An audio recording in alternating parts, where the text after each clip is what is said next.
Baik, terima kasih atas kehadiran teman-teman seluruhnya. Selamat pagi. Om Swastiastu.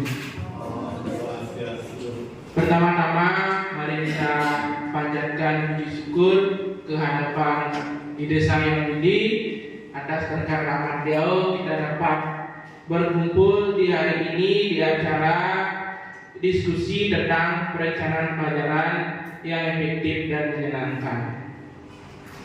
Sebelum acara kita mulai, marilah teman-teman kita berdiri sebentar untuk berdoa.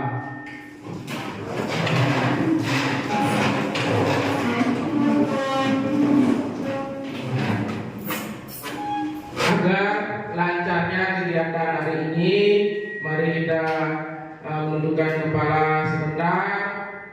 Mohon ke hadapan Ide Sang Hyang Widi agar kegiatan kita dapat berlangsung dengan lancar. Berdoa mulai.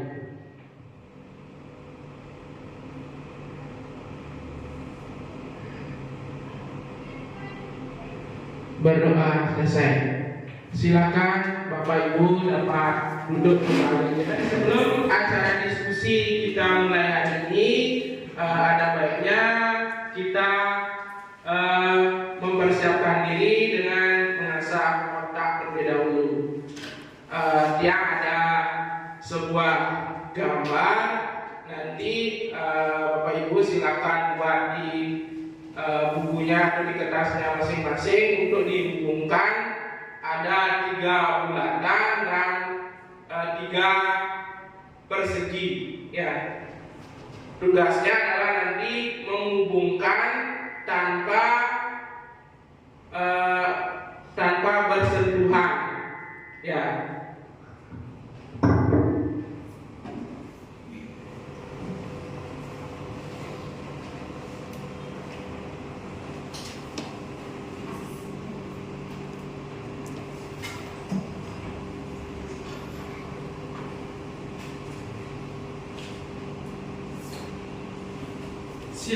Silakan dihubungkan ya, dihubungkan misalnya seperti ini, dihubungkan seperti ini. Tidak boleh bersentuhan garisnya ini.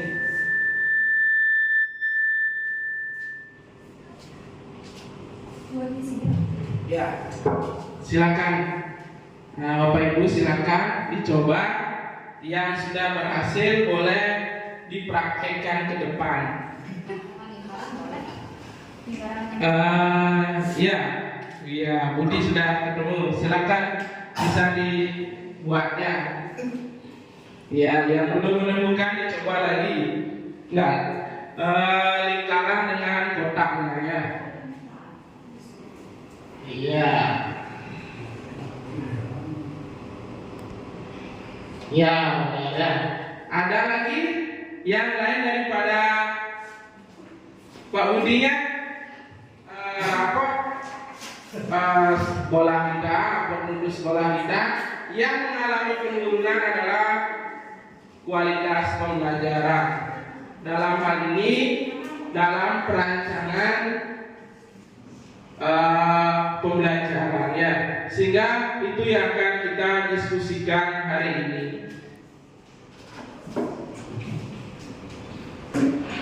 Nah, pentingnya perencanaan pembelajaran.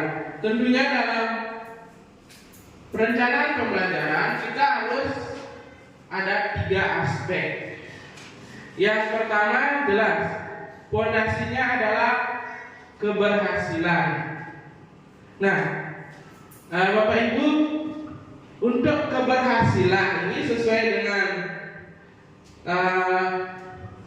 8 standar ini, termasuk dia standar keberapa ini untuk keberhasilan atau goalnya atau outputnya? Standar? Ya benar, standar kelulusan ya.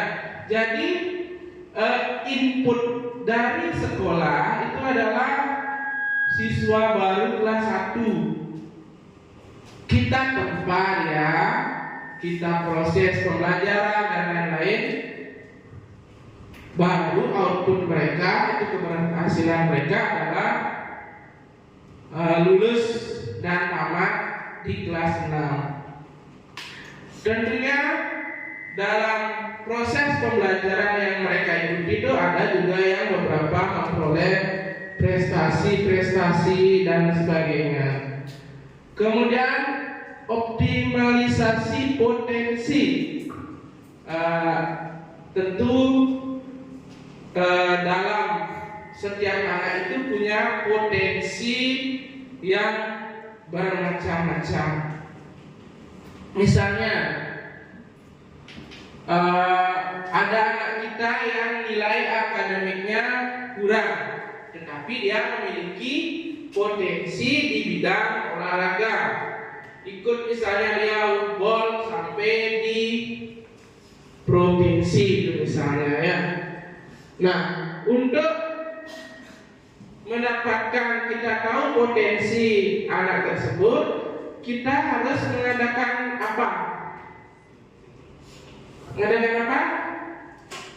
Ayo, Bapak Ibu, biar kita tahu potensi yang mereka miliki. Iya, benar ya. Benar yang dibilang oleh Bu Wayan. Silakan kasih tepuk tangan untuk Bu Wayan ya. Yang kita harus laksanakan adalah tes diagnosis ya. Sama seperti dokter, kita harus menerka dulu dan tahu apa penyakitnya, baru kita memberikan obatnya. Sehingga tes diagnosis ini sangat diperlukan sehingga kita dapat merancang pembelajaran yang nantinya tepat untuk mereka sesuai dengan gaya belajarnya, sesuai dengan potensi belajarnya. Gaya belajar itu kan ada beberapa. Yang pertama yang belajar apa? Visual. Jadi siswa itu hanya tertarik untuk melihat gambarnya. Kemudian ada tipe belajar apa lagi? Audio visual. Benar Pak Budi ya? Audio visual berarti harus dia mendengar dan melihat. Kalau dia hanya mendengar saja, dia tidak akan mampu menyerap pembelajaran. Kemudian ada tipe belajar yang satu audio itu cuma dia mendengarkan saja. Kemudian yang satu harus dia bergerak. Ya, kinestik itu dia tipe-tipe belajarnya. Untuk mengetahui itu, kita harus melaksanakan yang namanya tes diagnosis. Nah, yang ketiga tentunya lingkungan positif. Ini untuk kenyamanan siswa. Seperti sekarang itu ada sekolah ramah anak. Sekolah ramah anak artinya sekolah itu benar-benar ramah bagi mereka. Yang pertama, tidak ada kekerasan, baik kekerasan fisik maupun non fisik. Kemudian tidak ada perundungan atau bully. Itu kemudian lingkungan positif juga terkait dengan lingkungan fisiknya. Kalau sudah bersih sekolahnya itu, anak-anak pasti akan senang untuk belajar. Pendekatan diferensiasi. Pendekatan diferensiasi itu adalah merancang atau pendekatan pembelajaran yang sesuai dengan tipe belajarnya. Diferensiasi ada berapa? Ada 3. Diferensiasi apa saja? Konten. Konten itu adalah yang Bapak Ibu berikan. Atau materinya itu konten namanya. Kemudian ada diferensiasi setelah mereka belajar, hasilnya itu berbeda kan? ada yang hasilnya berupa tulisan, berupa rekaman video, berupa pesan suara. Itu namanya produknya. Sedangkan diferensiasi pada saat kegiatan pembelajarannya, diferensiasi proses. Ingat, diferensiasi ada 3. Dan ditambah lagi sekarang ada pendekatan deep learning. Pendekatan deep learning ini yang baru digaungkan, seperti yang sudah kita praktek baikkan kemarin. Yang pertama ada, masih ingat Bapak Ibu, untuk deep learningnya mindfulness, joyfulness, lagi mindfulness. Nah, itu ada 3. Itu adalah harus diterapkan sekarang. Pembelajaran yang menyenangkan, apalagi pembelajaran yang menyenangkan. Nah, ayo dibuka lagi dulu gininya, kata-katanya. Pembelajaran bermakna. Lagi 1. Berkesadaran. Ya. Mindfulness, berkesadaran. Menyenangkan, joyfulness, joyful learning, ya, itu menyenangkan. Ya, produk sabun itu nanti kalau mereka mau belajar menjadi wirausaha, dapat mereka membuat sendiri, dijual. Itu tadi sudah melaksanakan pembelajaran yang bermakna. Sudah masuk ya deep learningnya, dapat ya bermakna untuk kehidupannya. Kemudian senang tidak mereka melaksanakan kegiatannya? Tentu senang ya. Setiap diajak proyek pasti anak-anak senang ya. Kemudian bermakna sudah tadi, bersadaran penuh, ada mindfulness. Mereka kan sadar, berarti sudah sadar, sudah Bapak Ibu ajak untuk melaksanakan mindfulness. Ingat itu, kalau sudah anak-anak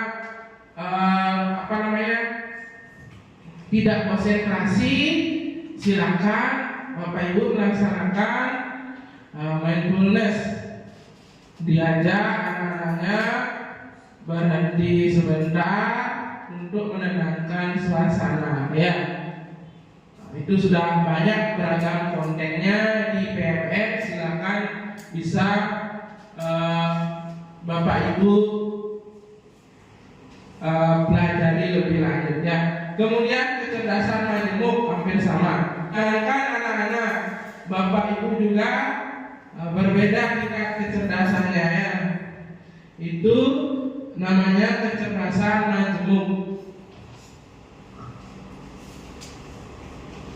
Cara yang jelas. Yang pertama, merumuskan, ada rumusan SMART. Dalam merumuskan tujuan pembelajaran dengan metode SMART.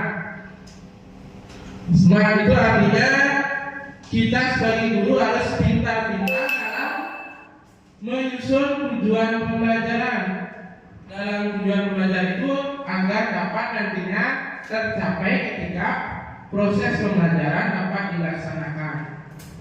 Kemudian keterkaitan. Nah, itu jelas antara tujuan dengan kompetensi yang ingin dicapai itu harus dia terkait, jangan nyaplir yang satu ke kanan, yang satu ke kiri.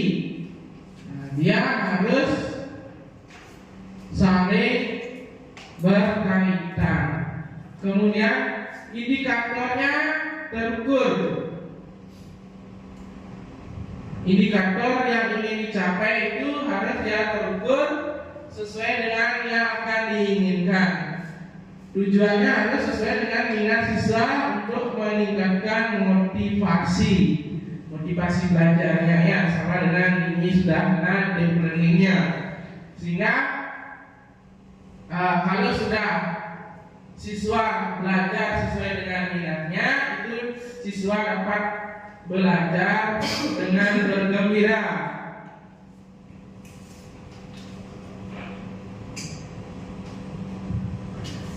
Lanjut ke desain materi pelajaran kreatif. Seperti tadi kita sudah dapat sebutkan bahwa siswa itu memiliki tipe atau gaya belajar yang berbeda. Ya, kita diulang dulu ya untuk tipe belajarnya. Ya, Bapak Ibu yang masih ingat silakan diangkat tangannya ya. Ada tadi 4. Silakan. Yang pertama siapa bisa menyebutkan? Ya silakan Bu Ayan. Ya yang visual tadi dengan melihat. Kemudian ya silakan yang katanya audio visual. Lagi silakan. Ya. Kinestetik, lanjut jadi audio ya, ada 4. Nah ini dia, dalam membuat konten ini harus Bapak Ibu menyesuaikan dengan gaya belajarnya. Anak yang gaya belajarnya audio visual, Bapak Ibu harus menyiapkan video pembelajaran. Yang visual, Bapak Ibu harus menyiapkan gambar atau media yang menarik. Kemudian yang audio, Bapak Ibu harus siap dengan konten yang menjelaskan, yang ceramah. Kemudian yang tipe gaya belajarnya menulis, itu Bapak Ibu harus siap dengan menulis di papan kontennya seperti itu. Integrasi teknologi, tentunya kita tidak bisa lepas dengan teknologi, apalagi sekarang ya. Bapak Ibu dapat menambahkan berbagai macam konten yang bermakna melalui aplikasi-aplikasi yang sudah ada. Kemarin yang lihat ada beberapa Bapak Ibu yang sudah menggunakan Quizzes sangat baik. Kemudian setiap kelas kita sudah punya proyektor dan lainnya. Silakan itu dimanfaatkan untuk siswa yang gaya belajarnya audio visual. Kira-kira dengan mengajak anak-anak dengan menggunakan atau integrasi teknologi itu akan menciptakan pembelajaran yang menyenangkan. Nah, mungkin dapat diceritakan mungkin teman-teman yang sudah menggunakan Quizzes kemarin di kelasnya Indah sudah menggunakan? Sudah Pak. Sudah. Gimana reaksi anak-anak di sana? Biasanya anak-anak lebih excited sih Pak ketika dia diajak ikut Quizzes itu karena anak-anak itu biasanya rasa ingin tahunya itu, apalagi kalau dipakai gadget itu dia lebih muncul rasa ingin tahu anak-anak itu ketimbang dia diajak mungkin belajar tanya jawab biasa di kelas. Itu mungkin cenderung lebih monoton bagi mereka. Kadang mereka itu kadang sering ngantuk gitu Pak. Kalau dijawab di Quizzes itu dia lebih aktif, biasanya lebih semangat anak-anak. Terima kasih ya. Silakan tepuk tangan untuk Bunda yang melakukan, dan juga kelas 5 sama kelas 6 juga sudah menerapkan. Dia apresiasi karena sudah melaksanakan pembelajaran yang terintegrasi dengan teknologi. Kemudian metode variatif. Zaman sekarang itu tidak hanya kita menggunakan metode ceramah seperti dahulu. Zaman kita menjadi murid kan kebanyakan Bapak Ibu gurunya masih menggunakan metode ceramah. Tidak melulu ceramah itu jelek, makanya dikombinasikan ya. Kalau monoton saja ceramah jelek, kalau dikombinasikan bagus dia. Tidak selamanya jelek yang metode klasik. Misalnya metode NHT. Ada yang tahu NHT?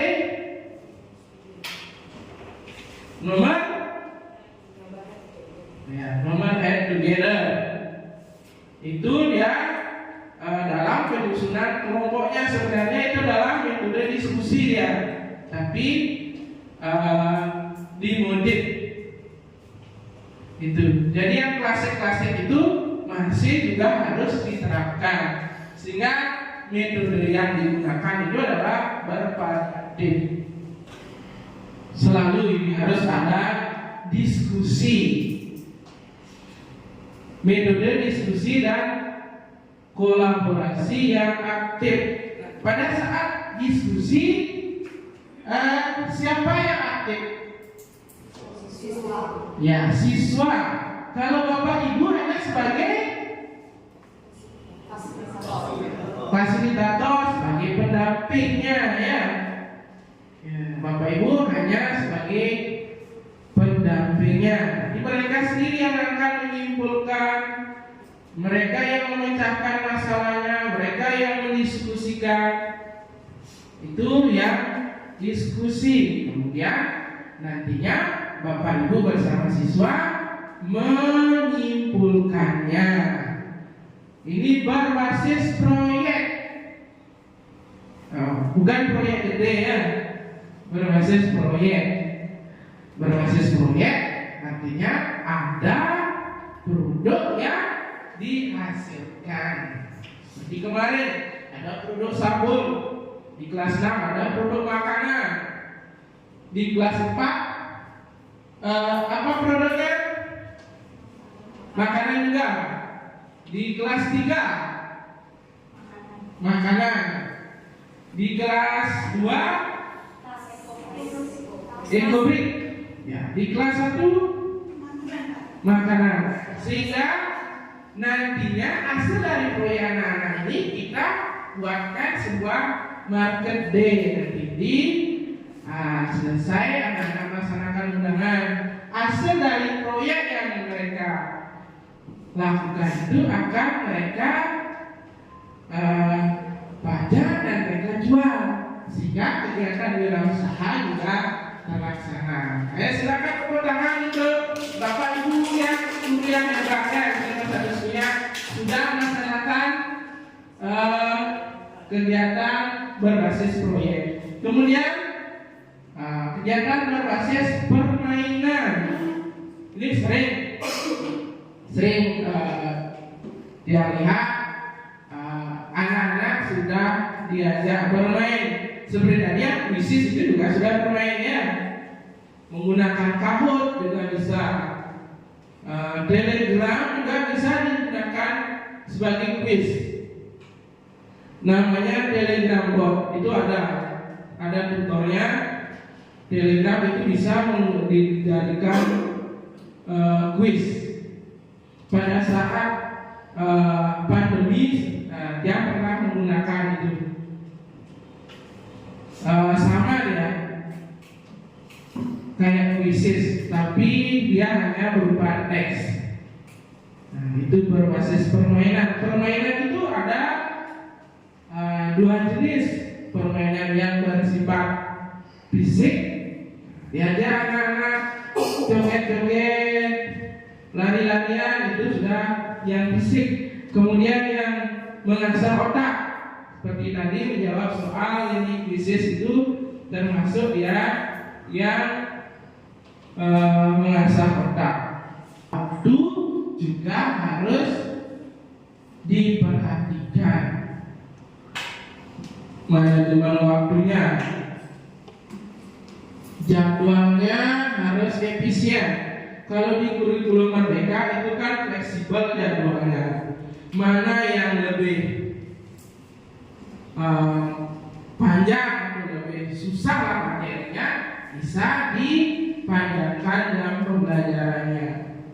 Kemudian yang lebih sedikit materinya, lebih gampang materinya bisa disedikitkan. Itu sudah fleksibel, tidak terpatok seperti di kurikulum 13 atau K13 atau 17. Itu kan di drill harus habis, materinya ini harus habis dengan waktu sekian. Kalau di Human itu sudah fleksibel, bisa Bapak Ibu sesuaikan. Kemudian kondusif, seperti tadi diperlukan lingkungan belajar yang kondusif. Tidak ada perundungan, nyaman anak-anak di kelas, tidak ada kekerasan, sehingga proses pembelajaran dapat terlaksana dengan baik.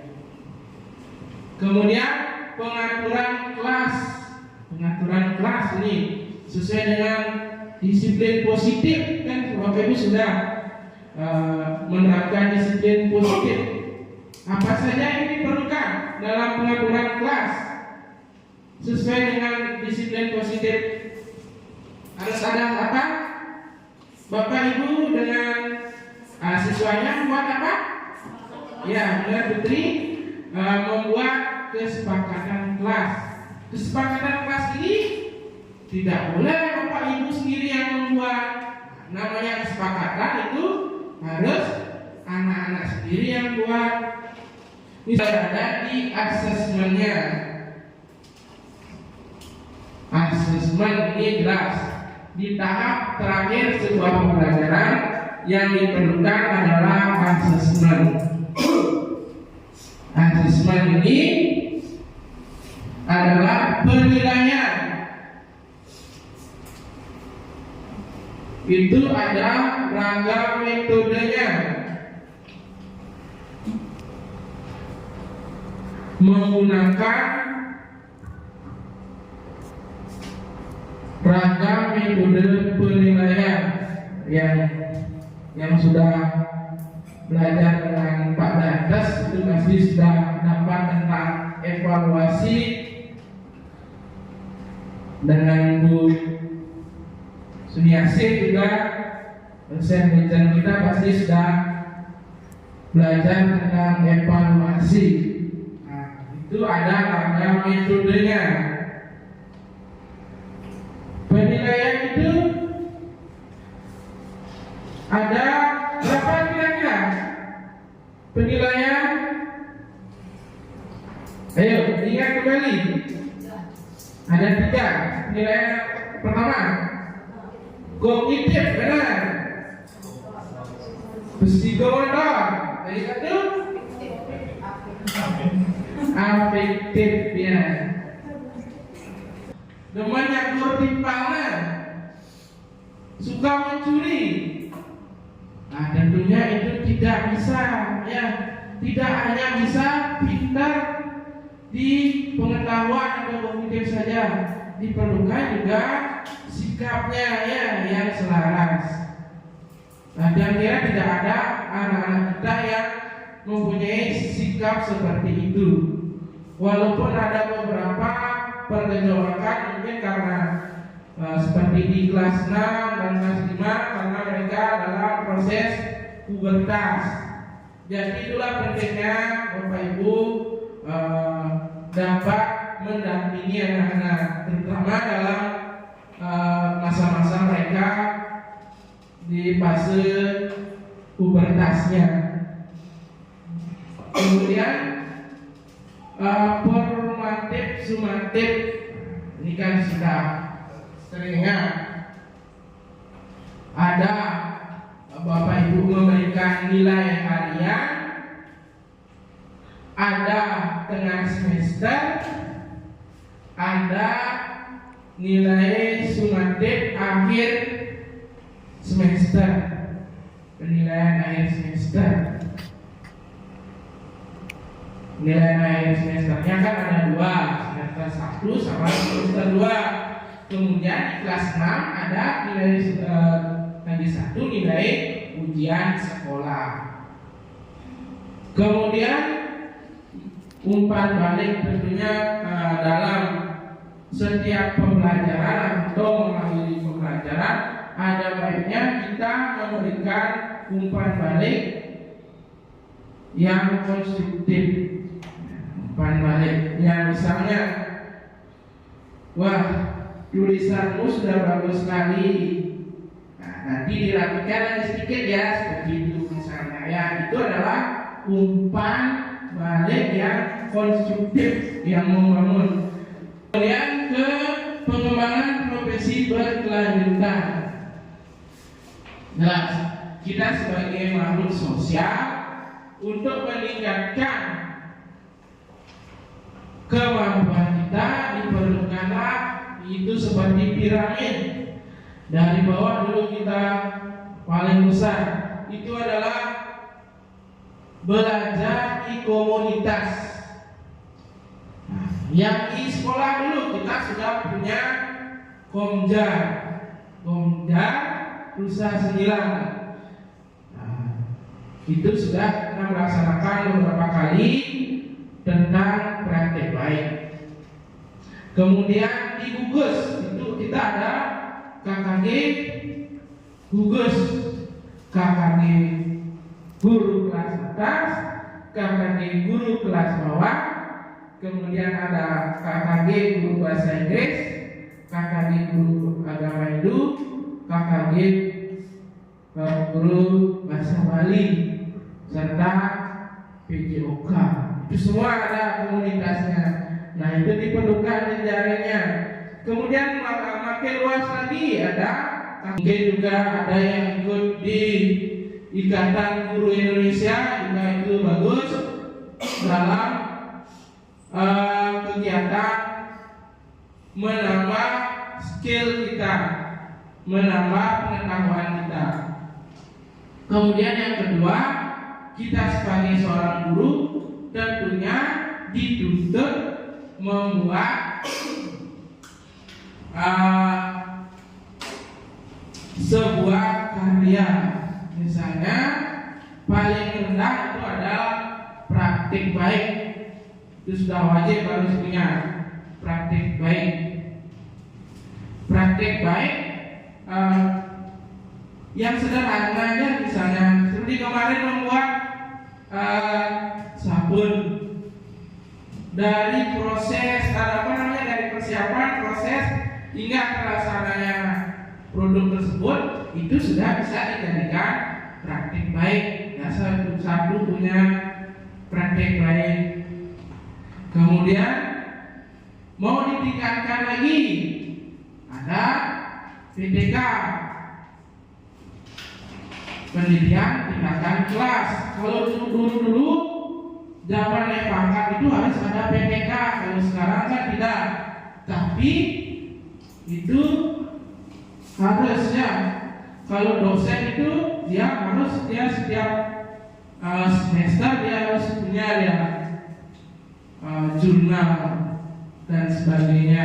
Kalau Bapak Ibu cukup praktek baik dan best practice-nya itu yang diwajibkan sekarang harus punya masing-masing. Kemudian nanti dapat kita bagikan atau berbagi di komitmen terhadap pengajaran yang berkualitas tinggi. Kalau mengajarnya hanya salah-salah, datang ngasih tugas, itu tidak ya termasuk dalam komitmen berkualitas tinggi. Sehingga yang dituntut adalah komitmen terhadap pengajaran yang berkualitas tinggi. Artinya Bapak Ibu harus berkomitmen membelajarkan atau mengadakan pembelajaran yang efektif dan menyenangkan seperti yang kita bahas tadi. Nah, dari segi penerapan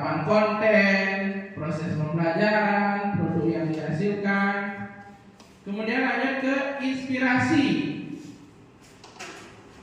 Selalu Bapak Ibu harus memikirkan atau merancang sebuah inovasi. Siapa tahu nanti inovasi yang Bapak Ibu buat dapat nantinya diunggah dan masuk ke penghargaan Nobel. Mungkin yang dapat yang sampaikan, yang persilakan untuk Bapak Ibu untuk sesi tanya jawab. Ya, silakan Bu Bayan. Tadi kan Bapak sempat menjelaskan terkait diferensiasi. Jadi dia melihat tapi Pak jujur itu untuk paham dulu. Ya. Nah, bisa mungkin pada kesempatan ini bisa jelaskan bagaimana sebenarnya penerapan diferensiasi konten, produk, sama proses dalam pembelajaran, apakah itu bisa bersamaan kah atau memang ada waktu masing-masing? Ya. Baik, terima kasih Bu Bayan atas pertanyaannya yang sangat luar biasa. Di dalam diferensiasi itu kan ada 3: konten, proses, produk. Produknya yang terakhir ya. Dalam konten itu adalah medianya yang akan Bapak Ibu gunakan dalam proses pembelajaran. Tentunya dalam mengetahui konten yang kita siapkan, terlebih dahulu Bapak Ibu melaksanakan tes diagnosis sehingga tahu apa tipe gaya belajarnya. Yang menggunakan gaya belajar audiovisual, Bapak Ibu harus siap dengan video yang disertai suara, baik menggunakan proyektor dan sebagainya. Kemudian yang gaya belajarnya audio itu harus siap-siap dengan Bapak Ibu menyiapkan ceramahnya dan sebagainya ya. Kemudian dalam prosesnya sebenarnya anak-anak itu harus dipisahkan ya dalam kegiatan diskusinya. Tetapi bisa juga hasil diskusinya itu mengarah ke produknya menggunakan tipe belajar yang anak-anak inginkan. Kalau ada yang mau menyetor rekaman suara berupa audio, hasilnya boleh. Yang berupa video boleh. Yang berupa tulisan boleh. Nah, itu dia. Kalau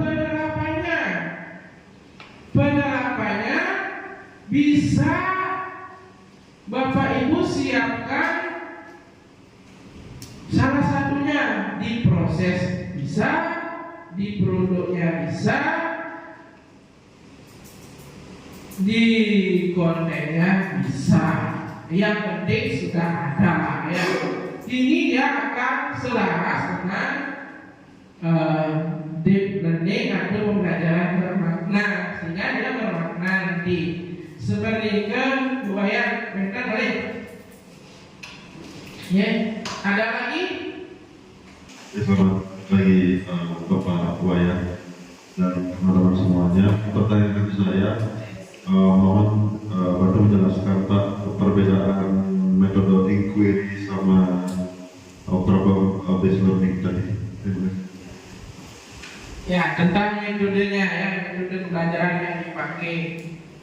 Nah, inquiry. Ya, sebelum saya menjelaskan, mungkin ada teman-teman yang mau menanggapi isi mungkin? Ya, boleh ya? Sama apa? Oke, ya.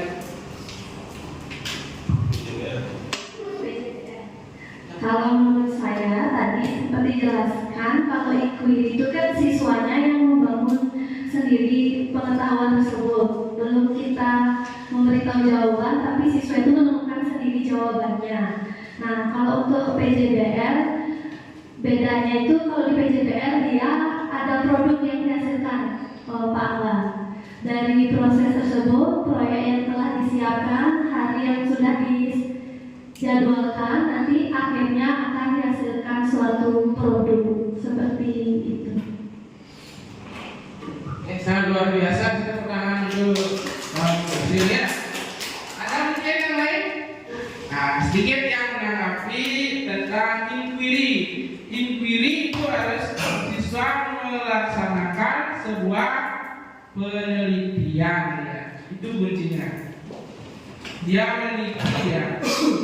meneliti fenomena yang ada. Misalnya seperti sekarang di pelajaran IPA, kenapa bisa terjadinya hujan? Itu akan meneliti dia anak-anak, sehingga nantinya dia akan membuat, kalau ada penelitian ada apa? Coba Ibu, kalau ada penelitian masih ada apa? Tesis, hipotesis, lagi ada laporan, ya harus dia buka ada laporan. Nah, hipotesisnya apa, diagnosisnya apa, itu nanti ada laporannya. Sekarang yang PJBL, yang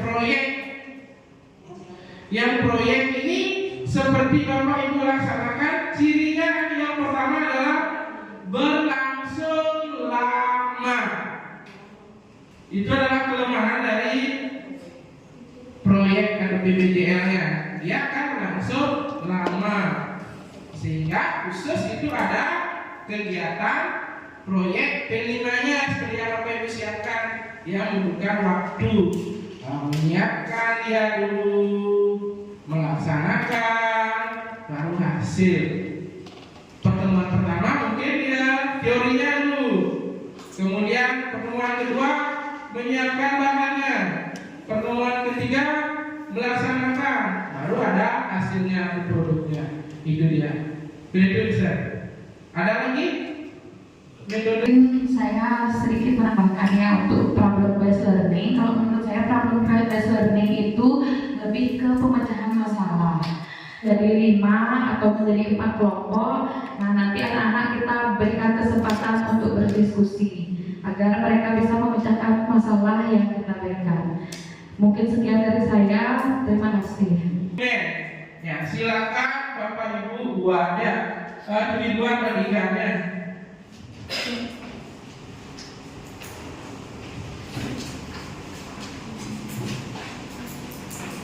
Jadi sekarang Bapak Ibu silakan tuliskan refleksi dari kegiatan yang sudah kita laksanakan di hari ini. Silakan dibuat refleksinya, ya. Apa saja yang sudah kita diskusikan tadi.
Baik, refleksi yang saya dapatkan dari diskusi pada pagi hari ini, di mana kita selaku Bapak atau Ibu Guru menyadari bahwa pentingnya perencanaan pembelajaran yang menyenangkan bagi peserta didik. Yang kedua, mengetahui cara gaya belajar peserta didik dan menerapkan metode apa yang dapat digunakan sesuai dengan gaya belajar peserta didik tersebut. Dan terakhir, menyusun evaluasi yang menyenangkan bagi peserta didik. Sekian refleksi dari saya, terima kasih. Baik, sebagian besar itu sudah hampir sama refleksi yang Bapak Ibu buat. Itu tentang bagaimana kita merancang pembelajaran yang kreatif dan menyenangkan, metode yang digunakan, kesesuaian dengan tipe belajar siswa, sehingga nantinya dapat diterapkan sehingga proses pembelajaran dapat berlangsung dengan baik sampai ke evaluasinya. Itu baik, itu tentang refleksinya. Kemudian untuk Bapak Ibu kerjakan menyusun modul pembelajaran. Nah, ini yang akan nanti kita terapkan, menyusun, terapkan, dan siapkan praktik baiknya. Itu akan Bapak Ibu sampaikan di Komjar kita. Sehabis anak-anak kelas 6 selesai ujian, kegiatan Komjar kita di hari Jumat akan melaksanakan itu. Jadi Bapak Ibu siapkan dulu perangkat pembelajarannya, buat modul pembelajaran, kemudian laksanakan. Boleh menggunakan metode yang bervariatif. Kemudian Bapak Ibu buat praktik baiknya, best practice-nya, seperti itu. Ada pertanyaan lagi dari teman-teman?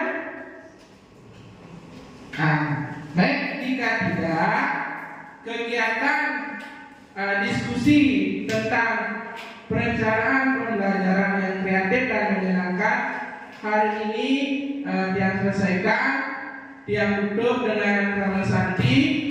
Om Santi Santi Santi Om.